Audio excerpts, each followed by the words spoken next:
Good afternoon, good evening to each and everyone, especially those on the other side of the world.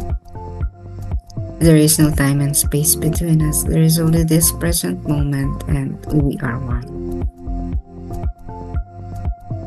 On diary entry number 1112,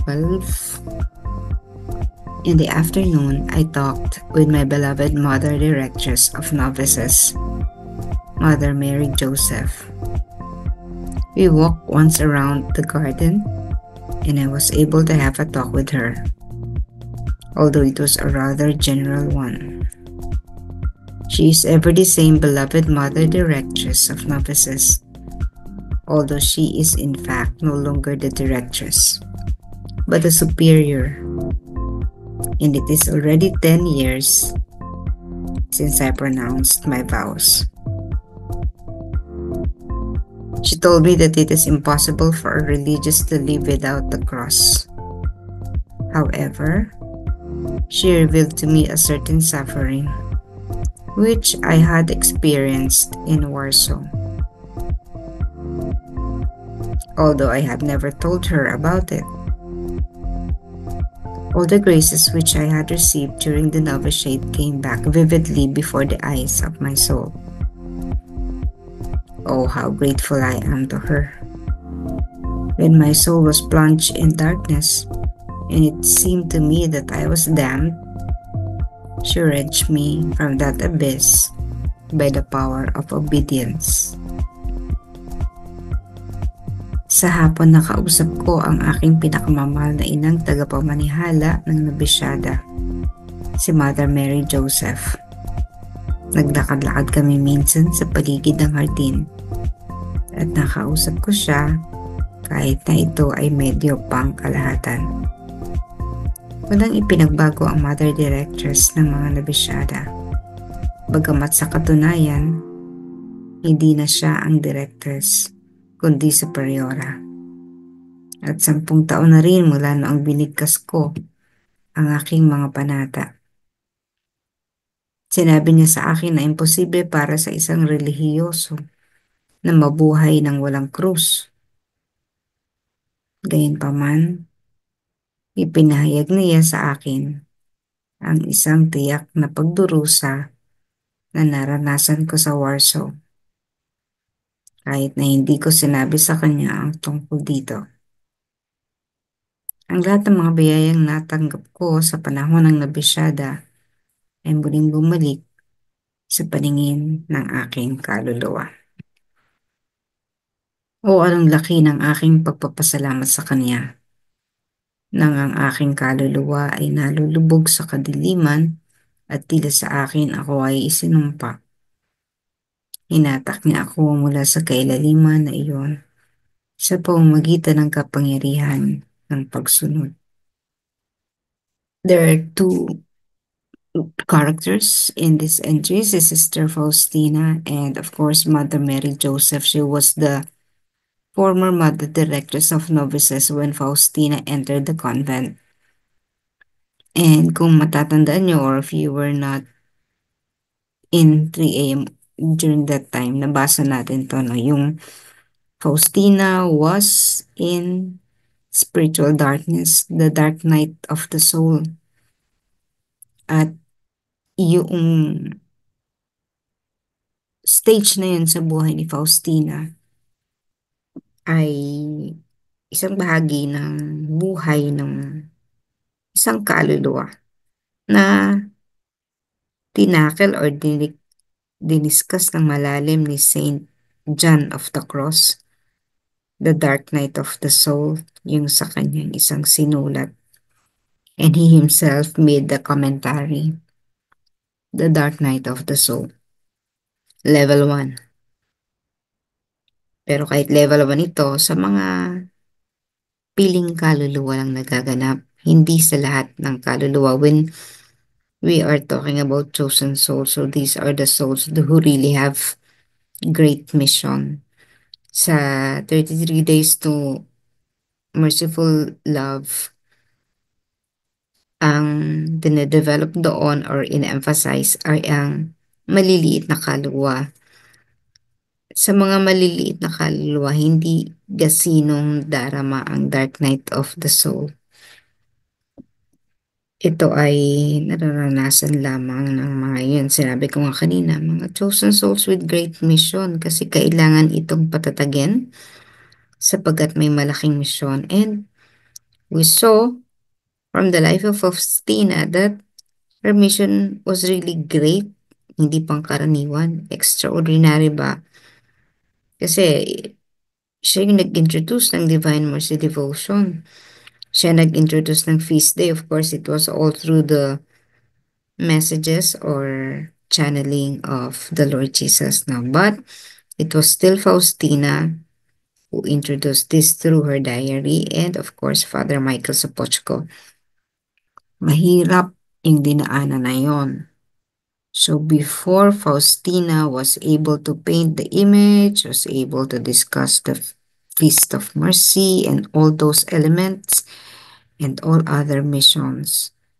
May tatlong mission, di po ba? If you were able to attend the formation series, she had 3 missions, general missions.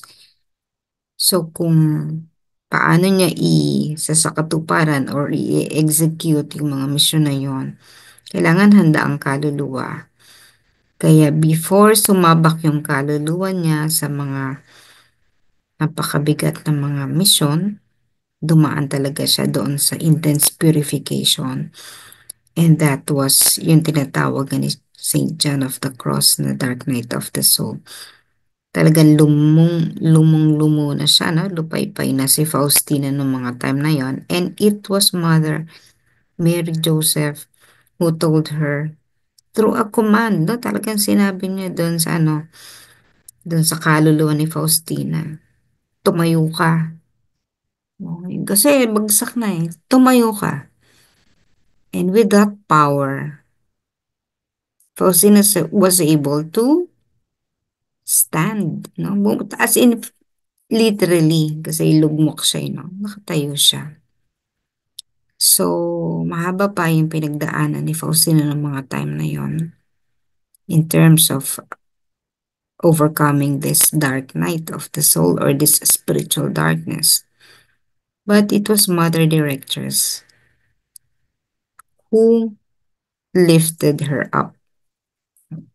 So, anong sabi ni Mother Joseph?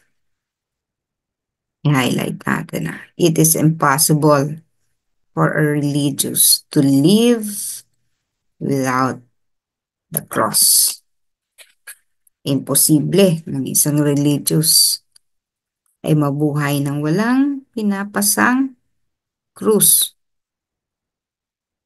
When we talk about cross, it means suffering. Kasi mabigat yun eh.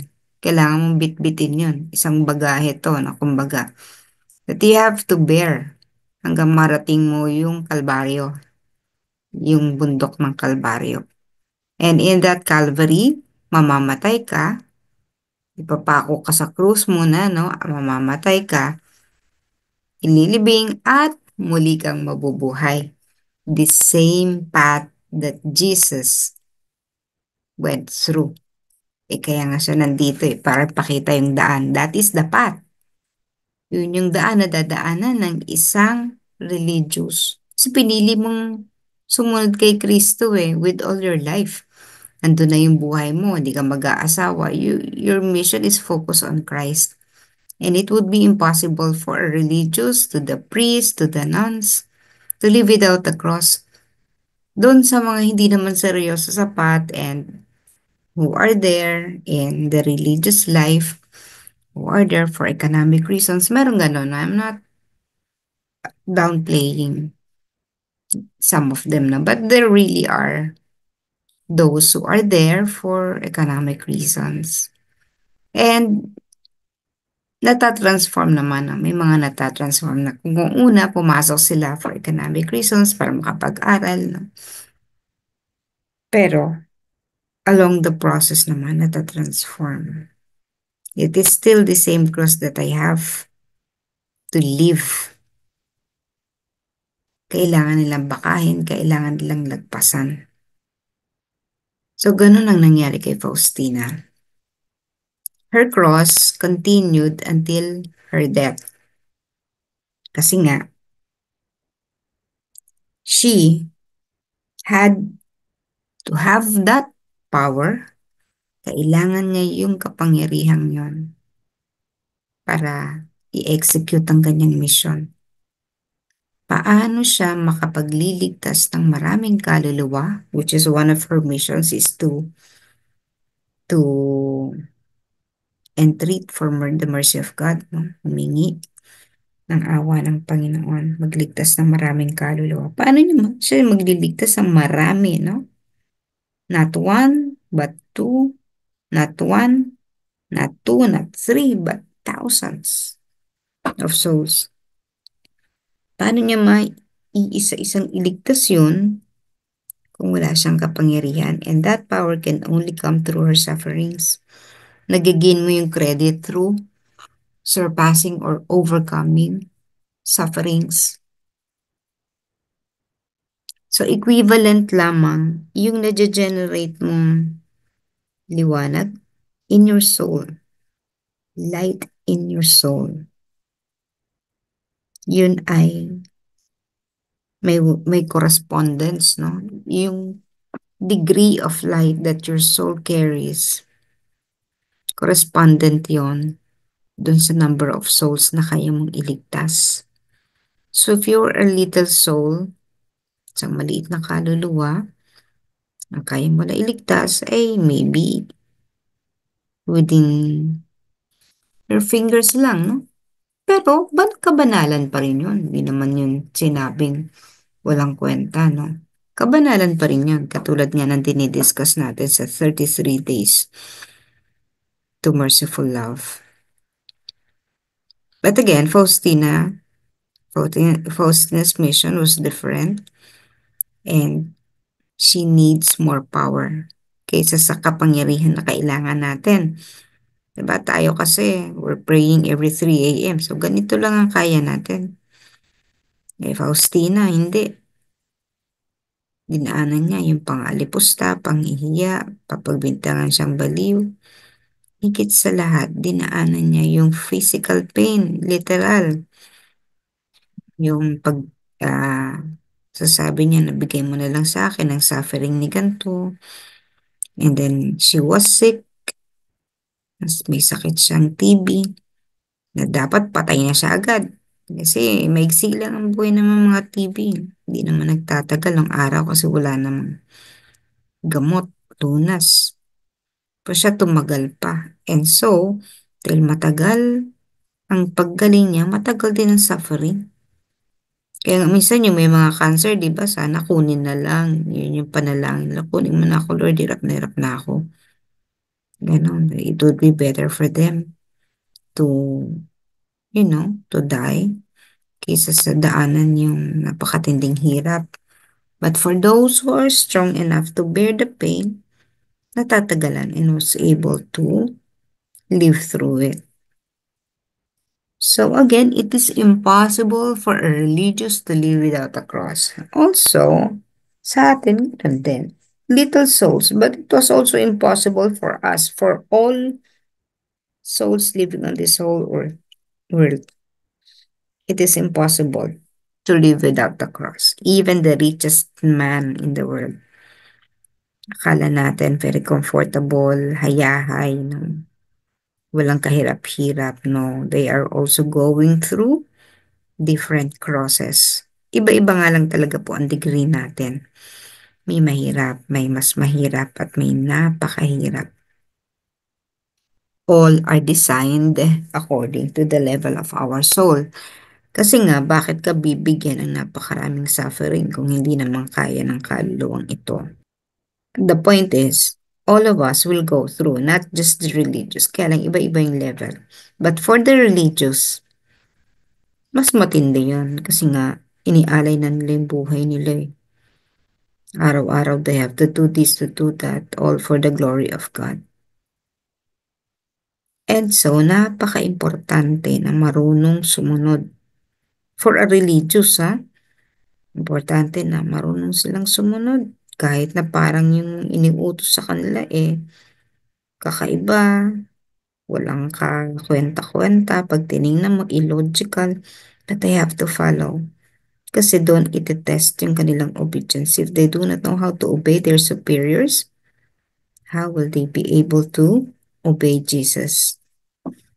So tayo, meron pang mga pasubali dyan. Marami pa tayong reasons. No? Pero, it is also good for us to also obey authorities.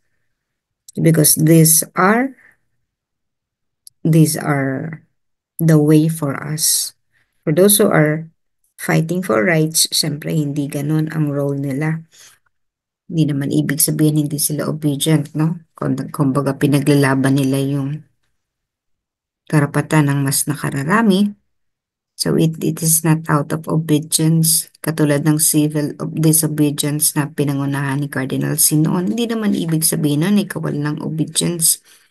But it was necessary. So iba yun, no? Huwag niyong gagayahin doon kasi yung purpose noon is for everyone to go from a certain level, so mula sa isang level para umunlad yung sangkatauhan. We can never stay katulad ng mga alipin ng araw, no? Hindi pwedeng manatili doon. The humanity has to evolve. At kasama sa evolution, syempre yung sakripisyo.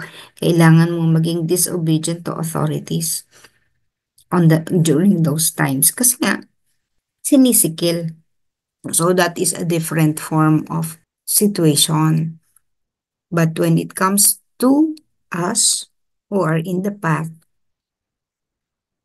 at all cost dyan, yung obedience to authorities, kailangan mong sumunod because these are training ground for us to develop our soul.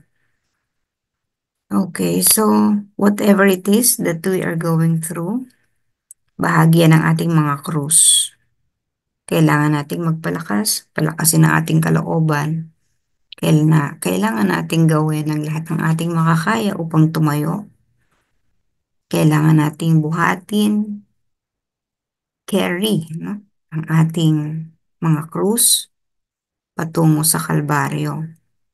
Mahirap yun, paakyat yun, no? Taas yun ang bundok, doon ka ipapako sa pinakataas, where all the people will see us, nakakahiya, hubad. But, at the end of it, hindi mahalaga yung buhay natin. Ang mahalaga ay ang life after death. So, yun yung gloria para sa isang kaluluwa, the life after death. And, pag nalagpasan natin yun, then, we have executed the purpose of our living here on earth. Kung ano man ang purpose ng ating pagiging tao, pagpunta dito sa lupa, nalagpasan natin sa pamamagitan ng pananagumpay natin sa ating krus, gaan naman ito kaliit o kalaki.